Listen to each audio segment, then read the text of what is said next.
ఏమండి?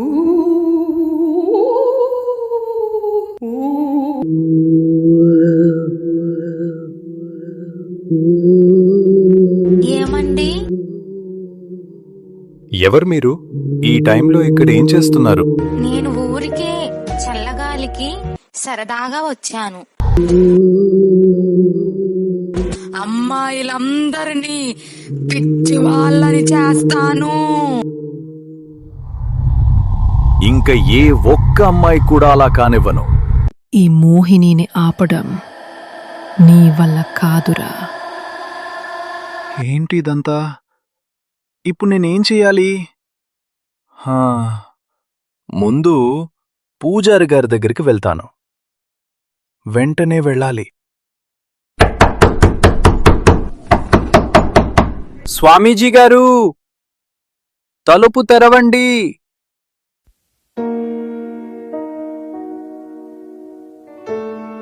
స్వామీజీ, ఈ ఊర్లో జరుగుతున్న వాటన్నిటికీ ఆ దెయ్యమే కారణం. దానిని ఎలా అయినా బంధించాలి. అప్పుడే ఈ ఊర్లో సమస్యలన్నీ తీరుతాయి. ఏమంటున్నావు రాజు? నిజంగానే చెప్తున్నావా? అవును స్వామీజీ, నేను ఆ దెయ్యాన్ని స్వయంగా చూశాను. మనకి ఎక్కువ సమయం లేదు. త్వరగా మీరే ఏదో ఒక ఉపాయం చెప్పాలి. పక్క ఊర్లో చిదంబర స్వామి ఉంటారు. ఆయన కాలం చేశారు. కాని ఆయన కూతురు మహేశ్వరీ మాత ఉంటారు. ఆవిడ దగ్గరికి వెళ్ళు.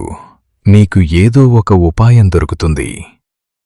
ఈలోపు నేను కూడా ఈ సమస్యకి ఏదైనా పరిష్కారం ఉందేమో ఆలోచిస్తాను.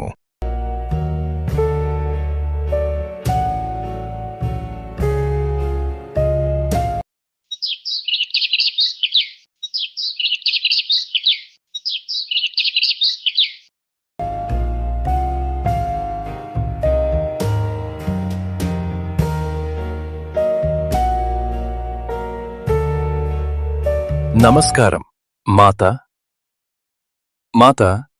మీతో కొంచెం మాట్లాడాలి. ఎవరండి మీరు? ఎక్కడ్నుండి వస్తున్నారు? నేను పక్కూరి నుండి వచ్చాను. నా పేరు రాజు. మా ఊరు చాలా పెద్ద సమస్యలో ఉంది. మీరే కాపాడాలి మాతా. ఏమంటున్నారండి?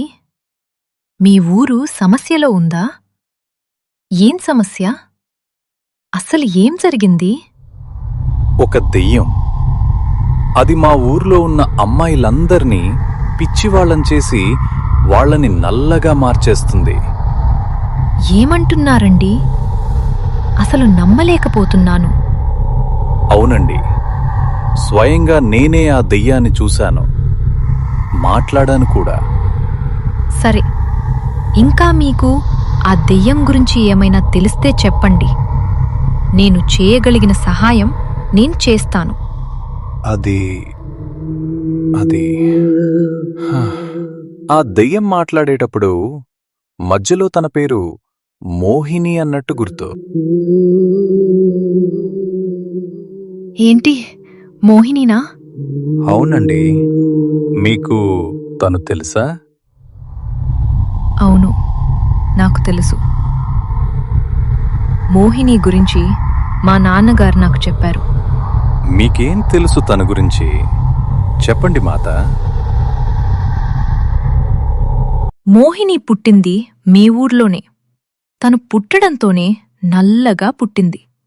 మిగతా అందమైన అమ్మాయిల్ని చూసి ఎప్పుడూ కుళ్ళుకునేది.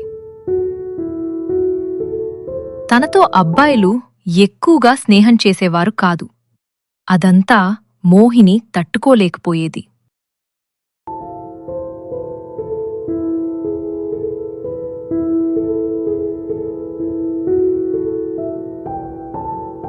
మోహిని ఒక అబ్బాయిని ప్రేమించింది.